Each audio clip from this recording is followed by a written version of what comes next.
باللہ من الشیطان الرجیم بسم اللہ الرحمن الرحیم الصلاة والسلام علیک یا رسول اللہ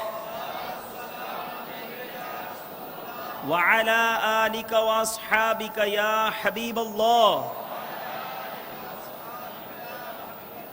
الصلاة والسلام علیک یا نبی اللہ وعلى آلك وأصحابك يا نور الله نويت سنة الاعتکاف۔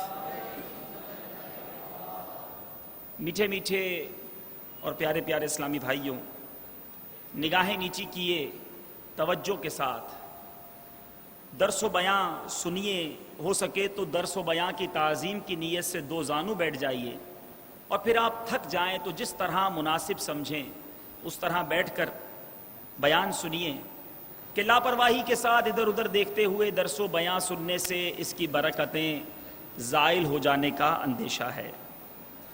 شہنشاہ مکۃ المکرمہ سردار مدینۃ المنورہ صلی اللہ تعالی علیہ وسلم کی ذات باکرینہ پر درود پاک پڑھنے کے بے شمار فضائل و برکات ہیں۔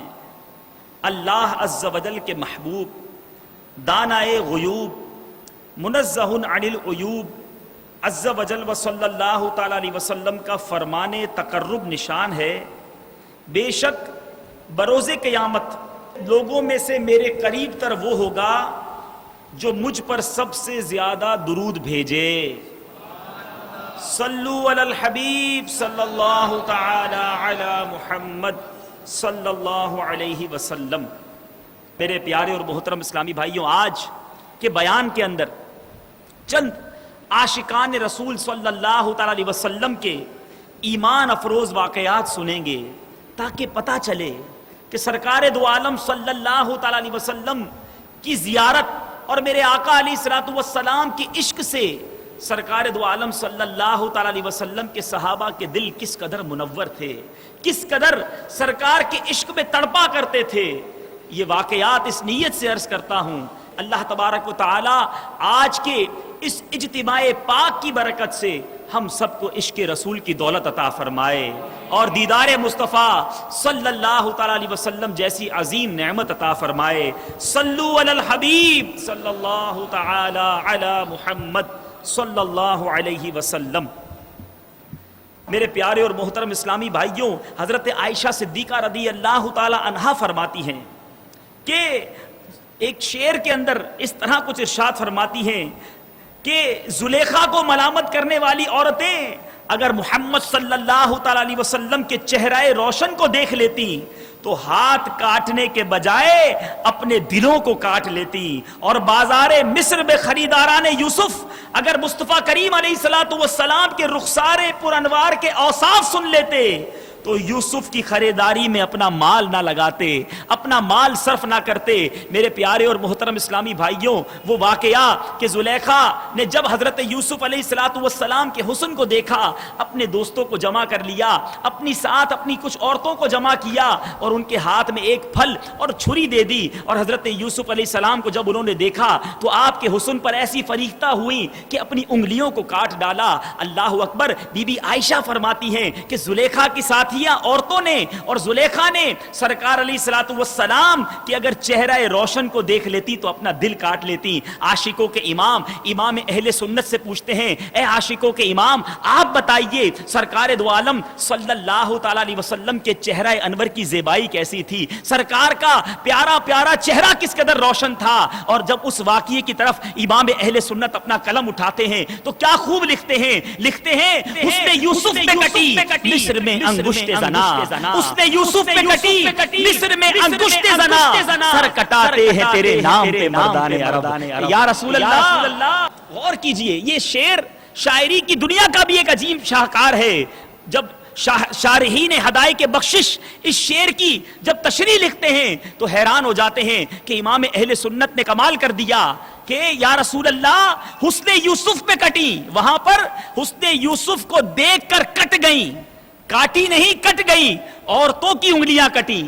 مردوں کی نہیں عورتوں کی انگلیاں کٹی، مگر میرے آقا کے چہرہ انور کی وہ زیبائش ہے، وہ حسین چہرہ ہے میرے آقا کا ہے۔ ارے چہرہ دیکھنا تو دور کی بات ہے، یا رسول اللہ آپ کے نام پر مردان عرب اپنا سر کاٹنے کے لیے تیار ہو جاتے ہیں۔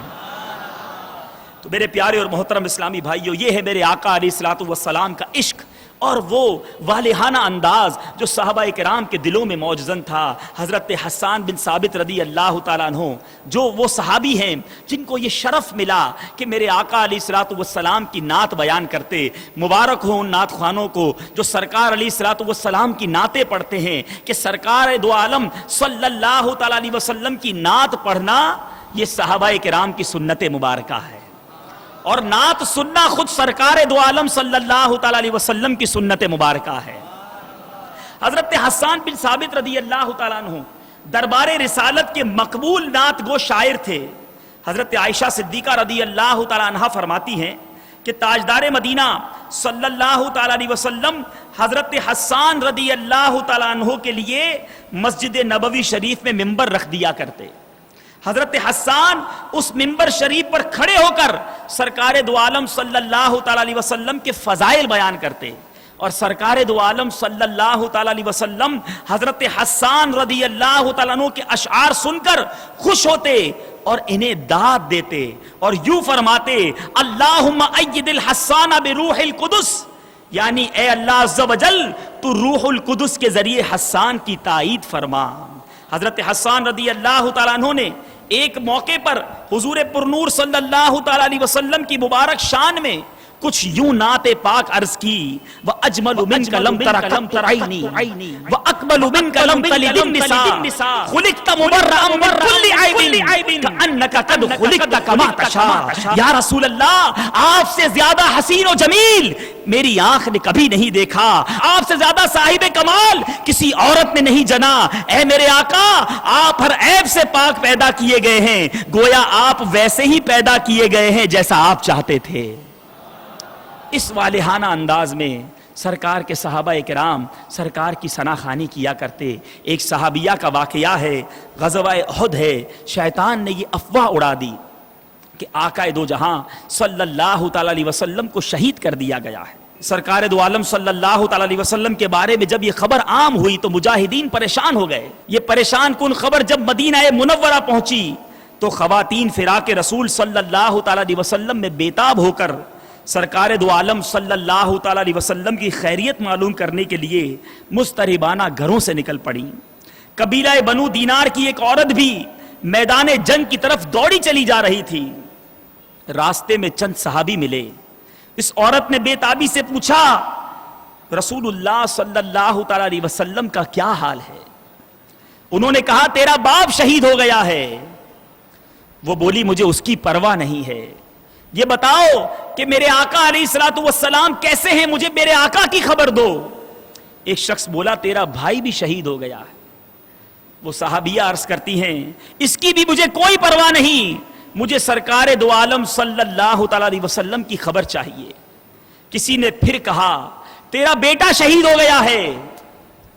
اس عفیفہ نے یہ سب سن کر کہا تو یہ کہا یہ تو بتلاؤ کہ کیسے ہیں شہنشاہ امم۔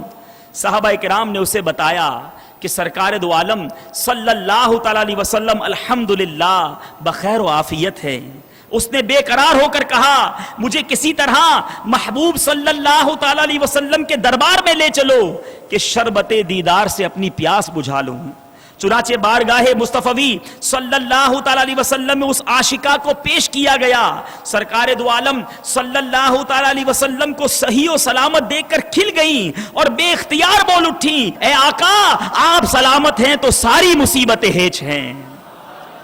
بڑھ کے اس نے رخ روشن کو جو دیکھا تو کہا تو سلامت ہے تو سب ہیچ ہیں، یہ رنج و علم میں بھی اور باپ بھی بیٹا بھی برادر بھی فدا، یا نبی آپ کے ہوتے ہوئے کیا چیز ہیں۔ اسی طرح غزوہ احد کا وقت تھا۔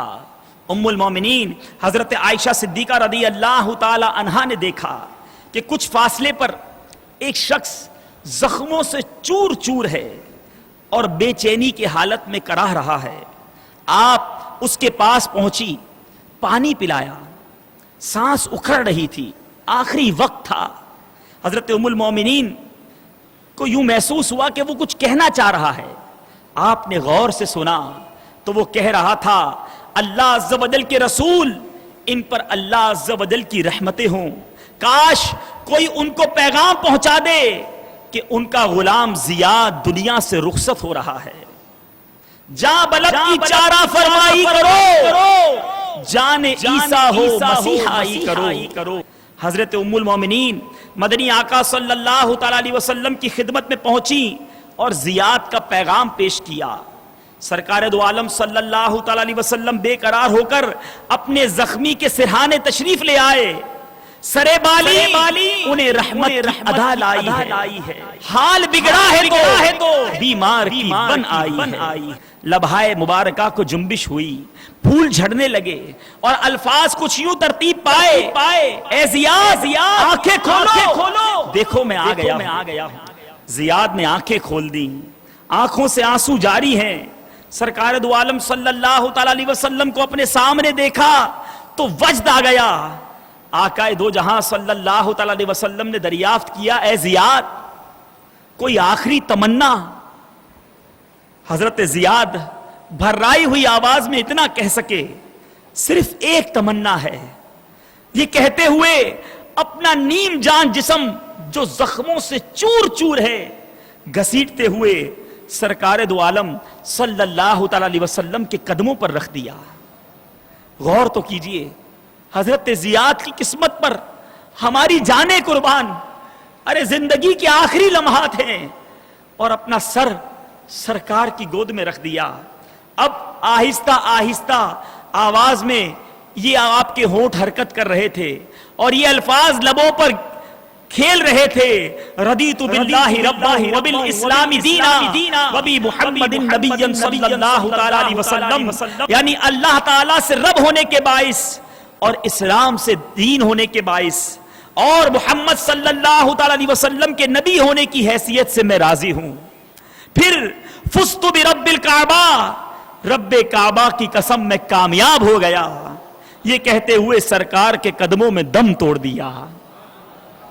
نجب کی اے خدا آرزو ہے یہی، عاشق زار کی آبرو ہے یہی. موت کے وقت سر ان کے قدموں میں ہو، دید ہوتی رہے دم نکلتا رہے، دید ہوتی رہے دم نکلتا رہے. مولا کریم حضرت زیاد رضی اللہ تعالیٰ عنہ کی اس مبارک زندگی کے خاتمے پر ایسے انداز سے دنیا پہ جانے کے صدقے ہمیں بھی سرکار کے جلووں میں موت عطا فرمائے اور جنت البقیع میں ہم سب کو مدفن عطا فرمائے.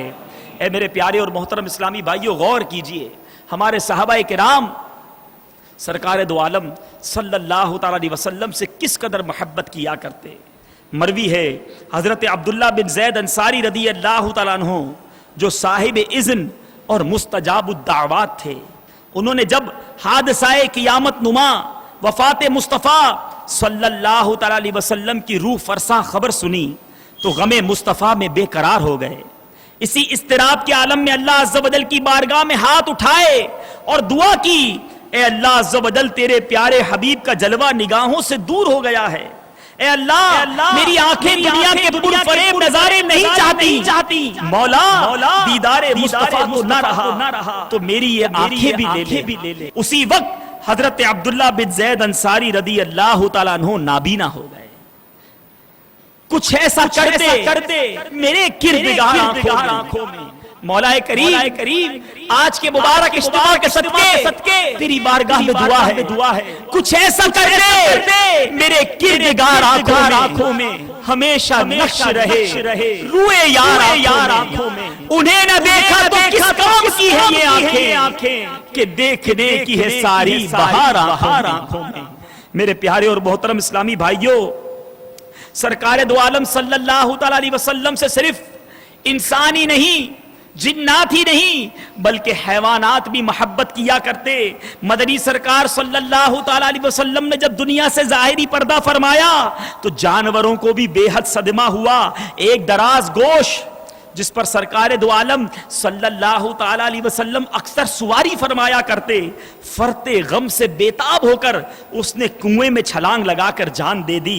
اسی طرح سرکار دو عالم صلی اللہ تعالی علیہ وسلم کی خاص اونٹنی بھی دیدار مصطفیٰ کے بغیر بے قرار رہنے لگی، کھانا پینا چھوڑ دیا، اسی طرح اس نے بھی جان دے دی۔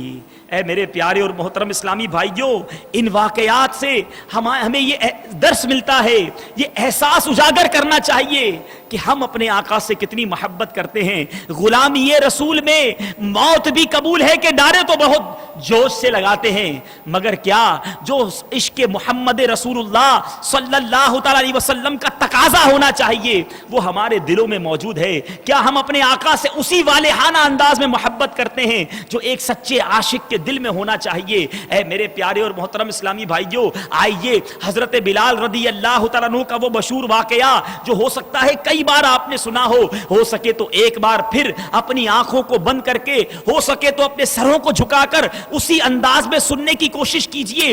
تصور میں لائیے کہ مدینے کی گلیاں ہیں اور کس طرح بے قرار اور والہانہ انداز میں یہ ماجرا پیش آیا تھا جب عاشق زار حضرت بلال رضی اللہ تعالیٰ عنہ کہ مدنی آقا علیہ الصلوۃ والسلام نے دنیا سے ظاہری پردہ فرمایا تو جہاں صحابہ کرام پر قیامت طاری ہوئی وہیں حضرت بلال رضی اللہ تعالیٰ عنہ کی بھی دنیا زیر و زبر ہو گئی۔ صحابہ کرام علیہم الرضوان کی گویا زندگیاں اجڑ گئیں، غم مصطفیٰ میں لوگ بے قرار ہو گئے۔ حضرت بلال حبشی کا تو یہ حال ہو گیا کہ آپ مدینے کی گلیوں میں دیوانہ وار پھرتے تھے، لوگوں سے پوچھتے تھے کہ بھائیوں تم نے کہیں رسول اللہ صلی اللہ تعالیٰ علیہ وسلم کو دیکھا ہے؟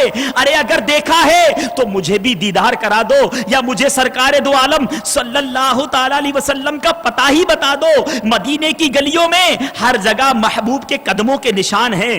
آخر کار حضرت بلال رضی اللہ تعالیٰ عنہ جدائی کی تاب نہ لا کر مدینے سے ہجرت کر کے ملک شام کے شہر حلب کو روانہ ہو گئے۔ تقریباً 1 سال کے بعد خواب میں حضرت بلال رضی اللہ تعالیٰ عنہ نے سرکار دو عالم صلی اللہ تعالی علیہ وسلم کا دیدار کیا۔ سرکار دو عالم صلی اللہ تعالی علیہ وسلم فرما رہے ہیں، اے بلال تم نے ہم سے ملنا کیوں چھوڑ دیا ہے؟ کیا تمہارا دل ہم سے ملنے کو نہیں چاہتا؟ آنکھ کھل گئی، اضطراب بڑھ گیا۔ لبیک یا سیدی، اے آقا غلام حاضر ہے کہتے ہوئے اٹھے اور راتوں رات اونٹنی پر سوار ہو کر مدینہ منورہ کی طرف چل نکلے۔ رات دن برابر سفر کرتے ہوئے آخر مرکز عشاق دیار مدینہ کی نورانی اور پرکیف فضاؤں میں داخل ہو گئے۔ مدینے میں داخل ہوتے ہی دل کی دنیا زیر و زبر ہو گئی۔ سیدھے مسجد نبوی میں پہنچے، سرکار دو عالم صلی اللہ تعالی علیہ وسلم کو تلاش کیا مگر سرکار دو عالم صلی اللہ تعالی علیہ وسلم نظر نہ آئے۔ پھر حجروں میں تلاش کیا، وہاں بھی سرکار نہ ملے۔ آخر کار بے قرار ہو کر مزار پرانوار پر حاضر ہوئے اور روتے ہوئے عرض کیا، یا رسول اللہ صلی اللہ تعالی علیہ وسلم، حلب سے غلام کو بلایا اور خود پردے میں چھپ گئے، دیدار بھی نہ کرایا۔ روتے روتے حضرت بلال بے ہوش ہو کر قبر انور کے قریب گر گئے۔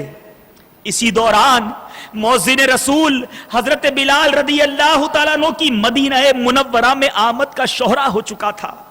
ہر طرف غل تھا کہ مؤذن بلال رضی اللہ تعالیٰ عنہ سرکار کی خدمت میں حاضر ہوئے ہیں۔ جب حضرت بلال کو ہوش آیا تو دیکھا کہ ہر طرف لوگوں کا ہجوم ہو گیا ہے۔ اب منت و سماجت شروع ہو گئی، لوگ التجائیں کر رہے ہیں، اے بلال ایک دفعہ پھر وہ درد بھری اذان سنا دو جو مدنی آقا صلی اللہ تعالی علیہ وسلم کو سناتے تھے۔ بلال ہاتھ جوڑ جوڑ کر سب سے معذرت طلب کر رہے، بھائیوں یہ بات میری طاقت سے باہر ہے، کیونکہ جب میں حضور اکرم صلی اللہ تعالی علیہ وسلم کی حیات ظاہری میں اذان کہا کرتا تھا تو جس وقت اشہد ان محمد رسول اللہ صلی اللہ تعالی علیہ وسلم کہا کرتا تو پیارے آقا علیہ الصلوۃ والسلام کا آنکھوں سے دیدار کر لیا کرتا۔ اے میرے پیارے بھائیوں، اب یہ بتاؤ کہ اذان میں سرکار کا دیدار کیسے ہو سکے گا؟ مہربانی فرما کر مجھے اس خدمت سے معافی دے دو، مجھ میں اب برداشت کی قوت نہیں ہے۔ لوگوں نے اصرار کیا مگر حضرت بلال ہاتھ جوڑ جوڑ کر معذرت ہی کرتے رہے. بعض صحابہ کرام نے رائے دی کہ کسی صورت سے حسنین قریبین رضی اللہ تعالیٰ عنہما کو بلا لاؤ. اگر شہزادے بلال سے آذان کی فرمائش کریں گے تو بلال ضرور مان جائیں گے, کیونکہ حضور صلی اللہ تعالیٰ علیہ وسلم کے اہل بیت سے بلال کو بے حد محبت ہے. یہ رائے پسند آئی. چنانچہ ایک صاحب جا کر حسن و حسین رضی اللہ تعالیٰ عنہما کو بلا لائے. آتے ہی حضرت حسین رضی اللہ تعالیٰ عنہ نے حضرت بلال رضی اللہ تعالیٰ عنہ کا ہاتھ پکڑ لیا اور فرمایا, اے بلال, آج ہمیں وہی آذان سنا دو جو ہمارے نانا جان کو سنایا کرتے تھے. حضرت بلال نے پیارے حضرت حسین رضی اللہ تعالیٰ عنہ کو گود میں اٹھا لیا اور پھر کہا, تم میرے پیارے محبوب کے کلیجے کے ٹکڑے ہو, مصطفیٰ صلی اللہ تعالی علیہ وسلم کے باغ کے پھول ہو. جو تم کچھ کہو گے, جو کچھ تم کہو گے وہی ہوگا. شہزادے, اگر میں نے انکار کر دیا اور کہیں تم روٹھ گئے اور مزار میں سرکار دو عالم صلی اللہ تعالی علیہ وسلم بھی کہیں رنجیدہ نہ ہو جائیں, آپ کی بات میں نہیں ٹال سکتا. یہ کہہ کر اب حضرت بلال نے آذان شروع کر دی. اللہ اکبر, اللہ اکبر. مدینے کی فضاؤں میں جب حضرت بلال رضی اللہ تعالیٰ عنہ کی پرسوز آواز گونجی تو اہل مدینہ کے دل دہل گئے. مہینوں کے بعد بلال رضی اللہ تعالیٰ عنہ کی اذان سن کر لوگوں کی نگاہوں کے سامنے سرکار ابد قرار صلی اللہ تعالیٰ علیہ وسلم کی دنیاوی حیات کا سما بن گیا. لوگ روتے روتے بے تابانہ مسجد نبوی کی طرف دوڑ پڑے. اللہ اکبر, اللہ اکبر. ہر شخص بے قرار ہو کر گھر سے باہر آ گیا.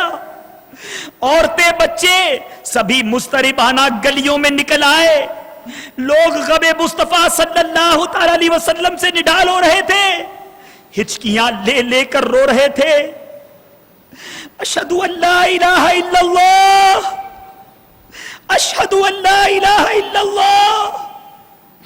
ہزارہ چیخیں ایک ساتھ فضا میں بلند ہوئی جس سے فضا دہل گئی. مرد عورتیں سبھی زاروں کتار رو رہے تھے. ننھے ننھے بچے اپنی ماں سے لپٹ کر پوچھ رہے تھے, امی جان, سرکار کے مؤذن بلال تو آ گئے مگر رسول اللہ صلی اللہ تعالی علیہ وسلم کب مدینے تشریف لائیں گے؟ اشہد ان محمد رسول اللہ صلی اللہ تعالی علیہ وسلم. جب حضرت بلال نے پکارا تو بے ساختہ نظر منبر رسول کی طرف اٹھی. منبر خالی تھا. مصطفیٰ صلی اللہ تعالی علیہ وسلم کا دیدار نہ ہو سکا. ہجر رسول سے بے چین ہو گئے اور غم مصطفیٰ صلی اللہ تعالی علیہ وسلم کی تاب نہ لا سکے. بے ہوش ہو کر گر گئے. بہت دیر کے بعد ہوش آیا تو اٹھے اور روتے ہوئے ملک شام کی طرف روانہ ہو گئے. اے کاش قسمت مجھے مل جائے بلال حبشی کی دم عشق محمد میں نکل جائے تو اچھا. اے میرے پیارے اور محترم اسلامی بھائیوں, غور کیجئے, یہ واقعات ہمیں عشق رسول کا درس دیتے ہیں اور دعوت اسلامی کا مدنی ماحول بھی عشق رسول صلی اللہ تعالی علیہ وسلم کے جام بھر بھر کر پلاتا ہے. غور تو کیجئے کہ ہم اپنے آقا علیہ الصلوۃ والسلام سے کس قدر محبت کرتے ہیں. کیا واقعی محبت کرتے ہیں یا فقط زبانی دعویٰ ہے؟ آج مال سے تو محبت ہے, اپنے گھر والوں سے تو محبت ہے, آج دنیا کے محبت میں تو گرفتار ہیں, مگر کیا آقا سے محبت کا دعویٰ سچا ہے؟ ارے وہ آقا جو ہمیں کبھی نہ بھولے. معراج کے واقعات ہم نے سنے. میرے آقا جب دنیا میں تشریف لائے رب حبلی امتی کی صدائیں بلند ہو رہی تھی. جب معراج کی شب رب العالمین کی بارگاہ میں گئے وہاں بھی گناہگار امت کو نہ بھولے.